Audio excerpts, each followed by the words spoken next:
আসসালামু আলাইকুম, কেমন আছেন আপনারা সবাই? আশা করি ভালো আছেন। তো আজকে নিয়ে আসলাম চিংড়ি মাছ আর দুন্দুলের তরকারি রান্না করব। আর দুন্দুলের তরকারিটা খুব সহজেই রান্না করে নিতে পারবেন, বেশি উপকরণ লাগে না। তো যা হাতের কাছে থাকে তাই দিয়ে রান্না করতে পারবেন। তা দুন্দুলের তরকারি রান্না করার জন্য আমি কড়াই বসিয়ে দিলাম, কড়ার মধ্যে তেল ঢেলে দিলাম। আর যা যা ময় মশলা লাগে আমি একে একে সব কিছু দিয়ে দিতেছি। দেখুন আপনারা, কাঁচামরিচ, পেঁয়াজ ভালো করে ভেজে নিব।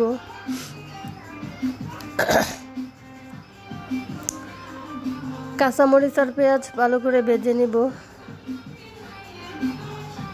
তো ভালো করে ভেজে নেব আস্তে আস্তে করে জাল দিয়ে। তো কষানোর মধ্যে সবার আগে দিয়ে দিলাম আমি আদা বাটা, রসুন বাটা সবার প্রথমে দিয়ে দিলাম। তারপরে দিয়ে দিচ্ছি পরিমাণ মতো হলুদের গুঁড়া। এখন দিয়ে দেবো একটু জিরা বাটা দিয়ে দিতেছি। আর এই যে চিংড়ি মাছ, কাঁচামরিচ আরও একসাথে দিয়ে দিলাম, কারণ দুন্দুল তরকারি একটু মিঠাই হয়, মিষ্টি মিষ্টি হয়, তাই মরিচটা আমি একটু বেশি দিয়েছি।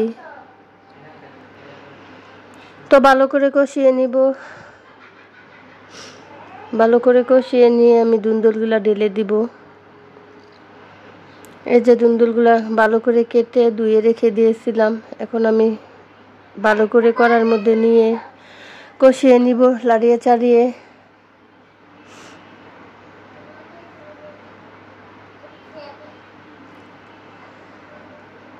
তো চুলার জালটা আমি কমিয়ে দিলাম, কারণ এখন পানি দিব না, আস্তে আস্তে করে কষিয়ে নিব। জাল জোরে দিলে লেগে যেতে পারে, তাই আমি জালটা কমিয়ে দিলাম। তো এই যে ভালো করে নাড়িয়ে চাড়িয়ে আমি ডেকে দিব।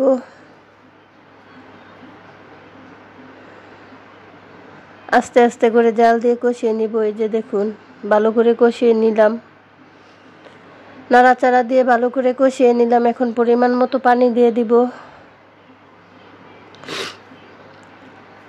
দুন্দুলের কালারটা দেখুন, সবুজ সবুজ দেখা যায়। তো যাই হোক, এখন পানি দিয়ে দিব পরিমাণ মতো। এই যে দেখুন, পরিমাণ মতো পানি দিয়ে আমি একটু ঢেকে দিব।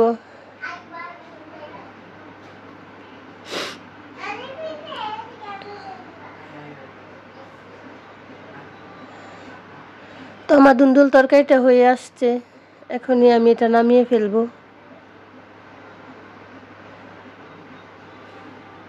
এখনই আমি নামিয়ে ফেলবো। এই যে দুন্দুল তরকারিটা আমার হয়ে আসছে।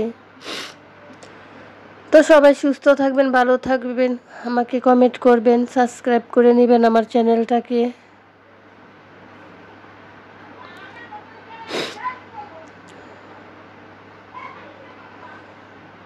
Bye bye.